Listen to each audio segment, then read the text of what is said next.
বিদ্যালয়ত পাঠদান আৰম্ভ কৰক ছাত্ৰ ছাত্ৰীবিলাকৰ শিক্ষিতৰ কাৰণে সুবিধা কৰি দিয়ক আমাৰ স্কুলখনৰ পাঠদান আৰম্ভ কৰক আমাৰ স্কুলখনৰ পাঠদান আৰম্ভ কৰক ছাত্ৰ ছাত্ৰীগিলাৰ শিক্ষিতৰ বাবে সুবিধা কৰি দিয়ক বৰক্ষেত্ৰীৰ নতুন চাপৰাপাৰাত গৰাখহনীয়াত জাহ যোৱা মুজিবুৰ আলীৰ প্ৰাথমিক বিদ্যালয় নতুনকৈ নিৰ্মাণ কৰা ভৱনত পাঠদান নোহোৱাক লৈ ৰাইজৰ প্ৰতিক্ৰিয়া 10 লাখ টকাৰে বিদ্যালয় নিৰ্মাণ কৰি পাঠদান আৰম্ভ হোৱা নাই বিদ্যালয়খনত নদীৰ দুই পাৰে প্ৰাথমিক বিদ্যালয় আছে যদিও পানীৰ গভীৰতাৰ বাবে কণ শিশু বিদ্যালয়লৈ যাব নোৱাৰা হৈছে যাৰ বাবে 3 মাহ ধৰি ছাত্ৰ ছাত্ৰী যাব পৰা নাই বিদ্যালয়লৈ ভাংনামাৰী ছয়টালি চৰত থকা মুজিবুৰ আলী প্ৰাথমিক বিদ্যালয়খন গৰাখহনীয়াৰ বাবে নতুন চাপৰাপাৰাত 10 লাখ টকা চৰকাৰী আবণ্টনেৰে এটি ঘৰ নিৰ্মাণ কৰে যদিও বৰ্তমানে পাঠদান আৰম্ভ হোৱা নাই বিদ্যালয়খনত ৰাইজে জানিবলৈ দিয়া অনুসৰি মুজিবুৰ ৰহমান আলী প্ৰাথমিক বিদ্যালয়খন গৰাখহনীয়াত উটি যোৱাৰ সন্দেহ কৰি নতুন চাপৰাপাৰাত নতুনকৈ মুজিবুৰ আলী বিদ্যালয়ৰ নামত নিৰ্মাণ কৰে নতুন ভৱনত আজিলৈ বিদ্যালয়লৈ শিক্ষক নহাত ক্ষোভ উজাৰে ৰাইজে বিদ্যালয়খনত এতিয়ালৈ পাঠদান আৰম্ভ নকৰাত ছাত্ৰ ছাত্ৰীৰ 3 মাহ ধৰি বঞ্চিত হ'ল পাঠদানৰ পৰা আন এক ৰাইজে অভিযোগ কৰে যে প্ৰকৃততে মুজিবুৰ আলী প্ৰাথমিক বিদ্যালয়খন প্ৰায় 20 কিলোমিটাৰ দূৰত্বত থকা ঘোৰাবাহা নামৰ এখন ঠাইলৈ প্ৰাথমিক বিদ্যালয়খন কোনো দুষ্ট চক্ৰই নিয়াৰ পৰিকল্পনা কৰা বুলি সংবাদ মাধ্যমক জানিবলৈ দিয়ে বিধায়ক দিগন্ত বৰ্মনৰ প্ৰাথমিক শিক্ষা খণ্ডৰ পুনৰ পাঠদান আৰম্ভ কৰাৰ আবেদন জনাইছিল যদিও বৰ্তমানেও পাঠদান আৰম্ভ নোহোৱাত তীব্ৰ প্ৰতিবাদ কৰিছে ৰাইজে news desk report public TV Assam এইটো বিদ্যালয়খন আগত আছিল ছয়দলিৰ চৰত তাতে গৰাখহনীয়া ব্ৰহ্মপুত্ৰ নদীৰ কবলত পৰাৰ পিছত প্ৰধান শিক্ষকে আমাৰ ওচৰত আহি মাটি খুজিলে আমি ইয়াতে মাটি দিলোঁ দিয়াৰ পিছত তেখেতে ইয়াতে 10 লাখ টকাৰে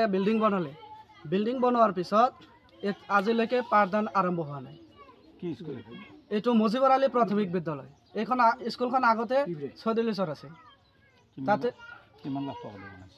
10 লাখ টকাৰে বিল্ডিংখন বনাইছে বিল্ডিংখন বনোৱাৰ আজি প্ৰায় 3 বছৰমান হৈয়ে গ'ল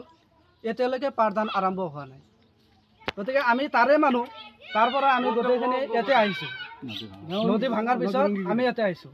এতিয়া অহাৰ পিছতো 3 বছৰমান হৈ গ'ল বিল্ডিংটো হৈছে এতিয়ালৈকে ইয়াতে পাঠদান আৰম্ভ এতিয়ালৈকে আমি এইটো কথা চাওক আমি আমাৰ বিধায়কৰ ওচৰৰ পৰা তাকো জনাইছোঁ অফিচৰ কৰ্মচাৰীবিলাককো জনাইছোঁ বিডিঅ' ছাৰকো জনাইছোঁ কিন্তু ডিঅ' ছাৰকো জনাইছোঁ কিন্তু ডিঅ' ছাৰে এতিয়ালৈকে এইটোৰ বাবে কোনো গুৰুত্ব দিয়া নাই গতিকে ইয়াতে আমাৰ পুৰা সন্দেহ হৈ গৈছে যে এই বিভাগীয় অফিচাৰবিলাকো মানে ইয়াতে এলেহুৱা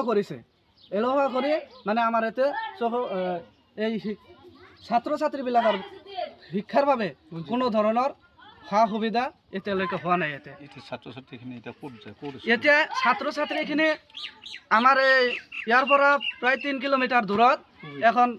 স্কুল আছে এই নাওবাটছৰ বিদ্যালয়খন তাতে যাই আছে কিন্তু 6 মাহ স্কুলত যাব পাৰে আৰু 6 মাহ স্কুলত যাব নোৱাৰে বাৰিষাৰ কাৰণে যদি এই স্কুলখন আৰম্ভ কৰে এই ছাত্ৰ ছাত্ৰীবিলাকে এতে গোটেই বছৰে শিক্ষা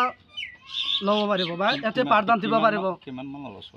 ল'ৰা ছোৱালী 100ৰ ওপৰত হ'ব 100 মান ওপৰত হ'ব ল'ৰা ছোৱালী স্কুলখনৰ নাম মুজিবুৰ আলী প্ৰাথমিক বিদ্যালয় বৰ্তমান যোন ঠাইত স্কুলখন ছাত্ৰ ছাত্ৰী আছে কিন্তু শিক্ষক নাই সেই ঠাইত আছে আগত যাতে আছিল য'ত আছিল স্কুলখন আগত য'ত আছিল তাতে নদীয়ে লৈ গৈছে গৰাখহনীয়া লৈ গৈছে ব্ৰহ্মপুত্ৰৰ কবলত পৰিছে আমি গম পাইছোঁ তাতে ছাত্ৰ ছাত্ৰী নাথাকাৰ কাৰণে আমাৰ এতিয়া স্কুলখন কৰি দিছে শিক্ষকসকলে কি তেওঁলোকৰ ছাত্ৰ ছাত্ৰী নহওক দৰমহা কি এনে লৈ আছে কি ক'ব এই কথা এতিয়া আমি গম পাইছোঁ যে টিচাৰটো শিক্ষকটো এতিয়া বহি থাকি কেনে দৰমহাখিনি খাই আছে কেইজন শিক্ষক আছে 3জন শিক্ষক আছে কি ক'ব এতিয়া মুখ্যমন্ত্ৰী বা শিক্ষামন্ত্ৰী এতিয়া আমি বিনম্ৰভাৱে আমাৰ মুখ্যমন্ত্ৰীৰ ওচৰত আৰু শিক্ষামন্ত্ৰীৰ ওচৰত বিনম্ৰভাৱে অনুৰোধ জনাওঁ যে তেওঁ অতি সোনকালে যাতে আমাৰ ইয়াতে ছাত্ৰ ছাত্ৰীৰ ফালে চাই ভৱিষ্যত কামনা কৰি ভৱিষ্যতৰ ফালে লক্ষ্য ৰাখি তেখেতে যাতে অতি সোনকালে ইয়াতে পাঠদান আৰম্ভ কৰাৰ কাৰণে সুবিধা কৰি দিয়ে এখন শিক্ষক দিয়ে এই বিনম্ৰ অনুৰোধ মুখ্যমন্ত্ৰী এবং তাৰ লগত আমাৰ শিক্ষা মন্ত্ৰীৰ ওচৰত।